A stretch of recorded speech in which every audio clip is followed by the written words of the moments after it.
Good morning. Online class में आप सभी का स्वागत है।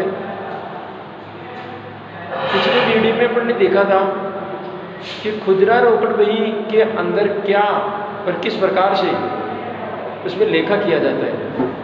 तो खुदरा रोकड़ बही के अंदर क्या होता है कि खुदरा रोकड़ बही का लेखा यदि मुख्य रोकड़िया स्वयं ही कर ले तो उसके पास भी फालतू का काम ज़्यादा बढ़ जाता है।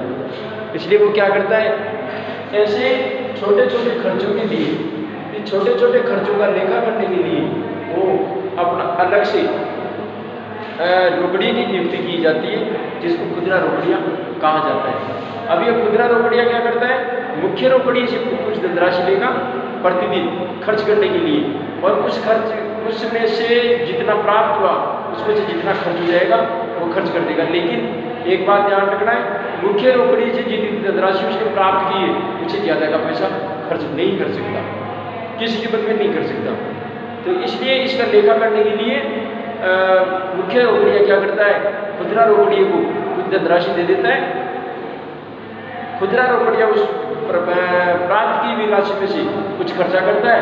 खर्चा करने के बाद में जो पैसा बच जाता है वो खुदरा रोकड़िया का शेष कहलाता है। खुदरा रोकड़िया का शेष कहलाता है। खुदरा रोकड़िया वो जो शेष है उसको वापस मुख्य रोकड़ी को लौटा देता है। अगले दिन फिर आएगा, अगले दिन फिर मुख्य रोकड़ी से पैसा प्राप्त करेगा और प्रतिदिन का खर्चा चलाएगा। इससे क्या होगा, खर्चों में भी कमी होगी, खर्च का दायरा भी लिमिट होगा और मुख्य रोकड़ी का जो कार्य है वो भी सरलता से हो जाएगा। तो आओ आज हम बात करेंगे खुदरा रोकड़ी का प्रारूप किस प्रकार से होता है और इसमें लेखा किस प्रकार से किया जाता है। सही, तो देखिए पेटी केस बुक, पेटी केस बुक, पेटी केस बुक का प्रारूप किस प्रकार से होता है वो देखिए।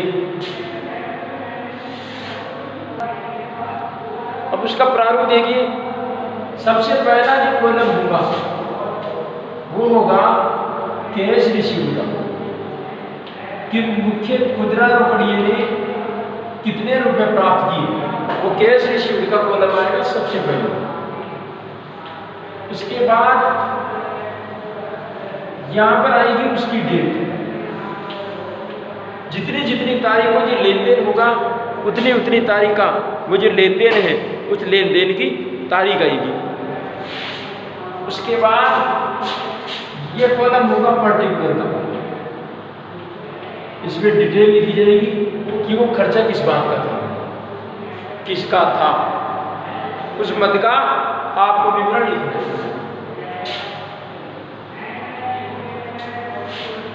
इसमें लिखना है इनवॉइस नंबर, बीजक संख्या, इनवॉइस नंबर, बीजक संख्या। बीजक संख्या के बाद यहां पर लिखना है अमाउंट ऑफ पेमेंट, यानी कि पेमेंट अमाउंट, वो भी टोटल, वो भी टोटल यहां पर लिखा जाएगा, रुपए लिखा जाएगा। यहां पर होगी डिटेल ऑफ पेमेंट, भुगतान का विवरण, भुगतान का विवरण वो यहां होगा, भुगतान का विवरण। जैसे डाक बिल तो यहां पर लिखेंगे पोस्टेज का, पोस्टेज का कॉलम बना लेंगे। उसके बाद वो तो पर्सन की प्रकृति पर निर्भर करेगा कि कॉलम किस किस का बनेगा, कॉलम किस किस का बनेगा। उसी प्रकार टेलीग्राम का, टेलीग्राम, इसी प्रकार और कोई मजदूरी है, बस का किराया है, कुरियर है, बस फेयर, बस फेयर, कुरियर है, CURIOR, कुरियर। और फिर भी अगर जिस जगह कम पड़ जाए तो लास्ट का कॉलम सन्ड्री एक्सपेंसेस का लिख देगा, सन्ड्री एक्सपेंसेस। ये सब में आपको रुपये लिखने हैं। उस खर्चे का हिसाब दिखाना है अपने को कि वो पैसा किस चीज का है, और इस कॉलम को बंद कर देना है। इस प्रकार से ये पेटी केस का प्रारूप होता है। अब पेटी केस के प्रारूप के अंदर सबसे पहले कैश रिसीव लिखेंगे, जितनी तारीख को पैसा प्राप्त किया था खुदरा रोकड़िए ने मुख्य रोकड़िए से, उसको कैश रिसीव्ड के कॉलम में लिखना है, उसको कैश रिसीव्ड के कॉलम में लिखना है। जैसे मैं लिखूँ 2000 रुपये प्राप्त हुए, तो यहाँ पर मैं 2000 रुपये लिखूँगा और लिखूँगा to cash received, to cash received, उसके नाम से दिखाऊंगा। तो 2000 रुपये मान लीजिए, जो तारीख होगी वो तारीख, और जितनी तारीख को जितना पैसा प्राप्त हुआ वो लिखेंगे to cash received, to cash received. जितनी तारीख को कैश रिसीव्ड हुआ था वो उस तारीख को दिखानी, और बाकी जिस तारीख को पेमेंट होगा वो पेमेंट की तारीख को आपको पेमेंट दिखाना है, और यहाँ पर आपको डेट दिखानी है, और जो भी खर्चे होंगे उसको बाई के नाम से दिखाने, जो भी एक्सपेंसेस होंगे उस एक्सपेंसेस, लेकिन खर्चे का नाम लिखना है अपने को, खर्चे का नाम, और उसी खर्चे के नाम में अगर पोस्टेज का कोई खर्चा है तो पोस्टेज भी दिखाना है, बस फेयर का खर्चा है तो बस फेयर भी दिखाना है। इनमें से अगर कोई खर्चा नहीं मिले कॉलम में तो आपको सब एक्सपेंसेस के कॉलम में दिखाना है। अगर कोई कॉलम खाली है तो आप खाली छोड़ दें, एरो का चिन्ह लगा दें आप, उसको क्या करना है, एरो का चिन्ह लगा देना है, सीधी सी बात है। एरो का चिन्ह लगाने के बाद क्या करना है, एरो का चिन्ह लगाने के बाद क्या करना है, आपको टोटल लगाना है, इन सब का आपको टोटल लगाना है। जितना भी पेमेंट होगा उस पेमेंट का आपको क्या करना है, टोटल लगाना है, सबका टोटल लगाना है।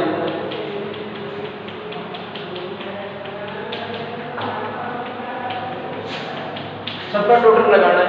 यहाँ पर टोटल पेमेंट है, ये जितना इस कॉलम का जो टोटल आएगा वो टोटल अपने को यहाँ पर लिखना है, यहाँ पर भी लिखना है, और ऐसे टोटल, इससे क्या होगा, टोटल का मिलान हो जाता है, टोटल का आपस में मिलान हो जाता है। अब इस टोटल में से आपको प्राप्त की हुई राशि का टोटल बताना है, तो प्राप्त की हुई राशि के टोटल में से पेमेंट को आपको बताना है, और जो अंतर की जो राशि रहेगी उस अंतर की राशि को बाय बैलेंस सीडी के नाम से दिखाना है, बाय बैलेंस सीडी, अंतर की राशि, अंतर की राशि, उसको इसके नाम से दिखाना है। अपने आप ही जितना पैसा आपने प्राप्त किया था वो प्राप्त की गई राशि और ये प्राप्त की गई राशि दोनों क्या हो जाएगी, बराबर हो जाएगी, ये अपने को उतारना है। देखिए एक क्वेश्चन करते हैं, और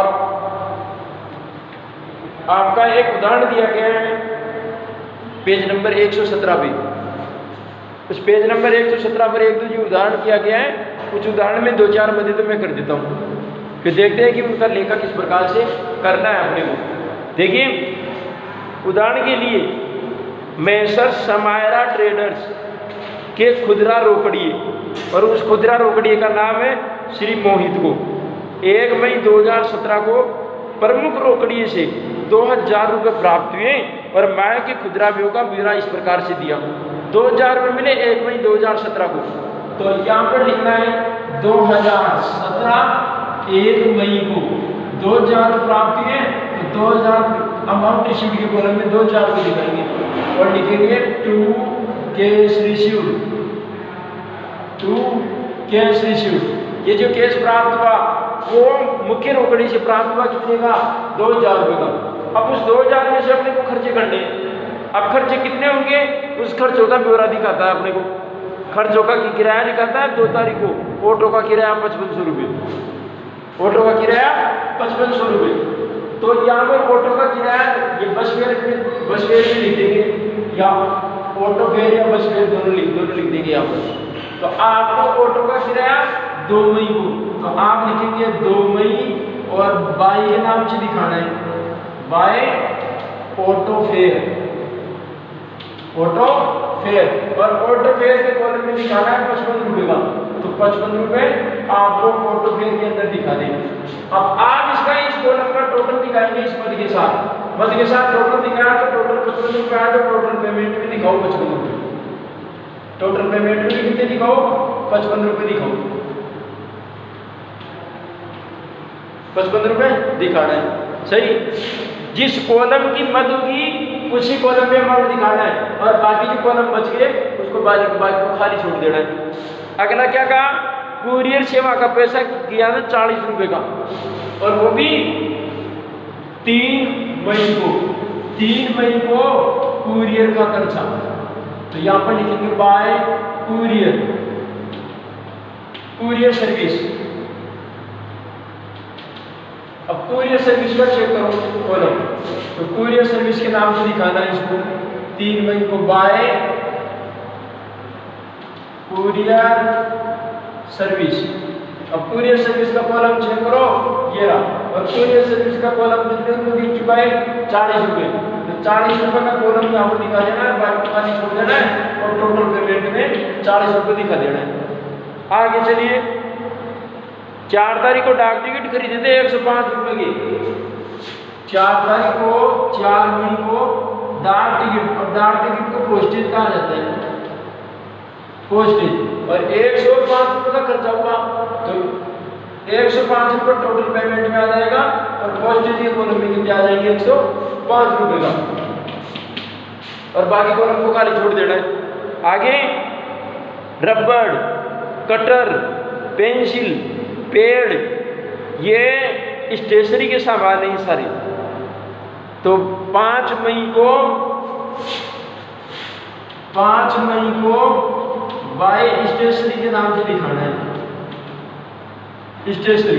अब फिलहाल हमारे पास में आप स्टेशनरी का कोई खर्चा तो है नहीं, कॉलम तो है नहीं, कॉलम नहीं है तो आप सभी एक्सपेंसेस में दिखा दें 225 को, और बाकी खाली छोड़ दें, और 225 रुपये टोटल के अमाउंट में दिखा दें, टोटल के अमाउंट में कोई खर्चे का यदि आपको कॉलम नहीं मिले तो लास्ट का कॉलम सन्ड्री एक्सपेंसेस का बना लेना है, और सन्ड्री एक्सपेंसेस के कॉलम में जिनका कॉलम नहीं बना हुआ वो सन्ड्री एक्सपेंसेस के कॉलम में क्या कर देना है, दिखा देना है। आगे स्पीड पोस्ट का खर्चा 98 रुपये का, स्पीड पोस्ट का खर्चा बाय स्पीड पोस्ट, तो पोस्टेज के अंदर आता है स्पीड पोस्टेज, तो स्पीड को 98 रुपये का, तो पोस्टेज में कॉलम में दिखा दो 98 रुपये का, सीधी सी बात है। आगे जलपान टैक्सी किराया 195 रुपये का, 195 रुपये का ऑटो फेयर, टैक्सी फेयर सारे इसमें रहेंगे 195 रुपये का, जितनी तारीख होता है वो तारीख bye taxi fare, taxi fare 195 रुपये का, सही। हाँ, जलपान 8 तारीख को, और वो भी 85 रुपये का, 85 रुपये का जलपान, 8 मई को जलपान, और जलपान को बोलते हैं रिफ्रेशमेंट एक्सपेंसेस, रिफ्रेशमेंट जलपान को मतलब नाश्ता कहा जाता है, रिफ्रेशमेंट एक्सपेंसेस, और कितने रुपए का, वो भी 85 रुपये का, तो 85 रुपये का टोटल एक्सपेंसेस में। अच्छा, नाश्ते का इसमें कॉलम नहीं है तो अदर एक्सपेंसेस भी दिखा देंगे, सब एक्सपेंसेस भी दिखा देंगे 85 रुपये का। और फिर ऑटो का किराया 60 रुपये का, ऑटो का किराया 60 रुपये का 10 रुपये, 10 तारीख को, 10 तारीख को ऑटो का किराया, ऑटो फेयर 60 रुपये, टैक्सी फेयर के कॉलम में दिखा दे 60 रुपये। इस प्रकार से आपको इन कॉलमों को दिखाना है, सीधी सी बात है। अब इसका हिसाब किस प्रकार से होगा वो देखिए आप। सबसे पहले आप जो टोटल अमाउंट आपने प्राप्त किया था उसको यहाँ लिखो, उसके बाद इनका टोटल खर्चा लगाओ, इनका भी टोटल लगाना है और इसका भी टोटल लगाना है। ये जो टोटल आएगा आपका, तो इन टोटलों को जोड़ करके देख लेना इसके बराबर होता है या नहीं। अगर बराबर हो जाता है तो हमारा लिखा गया खर्चा सही है, नहीं तो गलत है। अब टोटल लगाएंगे, इसका तो हो गया 203, इसका हो गया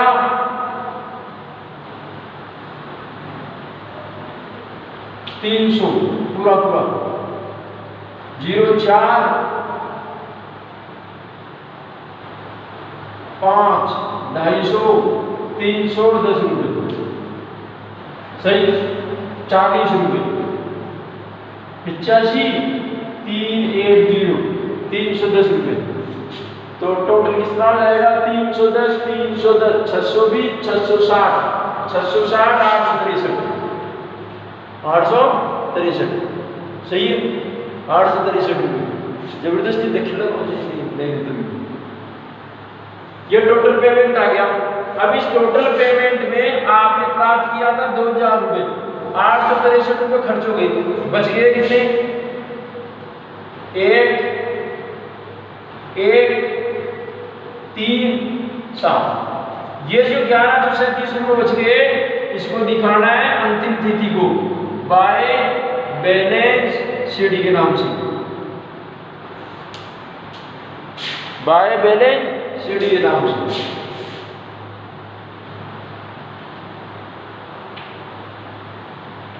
बाय बैलेंस शीट के नाम से दिखाना है और इसके हिसाब को 2000 रुपये के बराबर रखना है। इसका भी हिस्सा 2000 और इसका भी टोटल 2000। इस प्रकार से हिसाब जो है जितना रोकड़ मुख्य रोकड़ी से हिसाब लिया था उसका हिसाब 2000 का हिसाब के लिए देना है। अगला हिसाब रहेगा इसका टोटल आया 2000 रुपये टोटल आया था, उसमें से 863 रुपये खर्च हो गए और बाकी 1130 रुपये बचे हुए हैं। ये 1130 रुपये अगला मुख्य रोकड़ी को ले जाकर के सूचना देगा।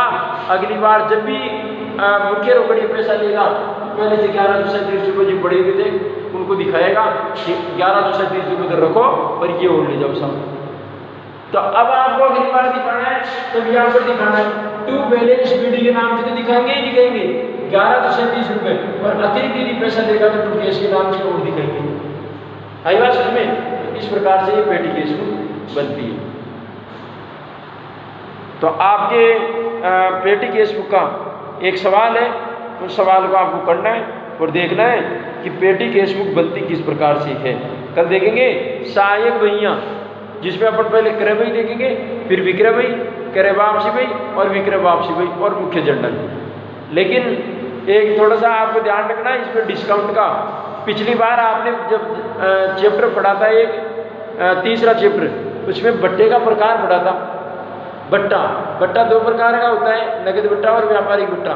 उस नगद बट्टे और व्यापारिक बट्टे की डिटेल भी आपको देखनी है और उस छूट को अपने को घटाना है, छूट का आपको हिसाब देना है। धन्यवाद।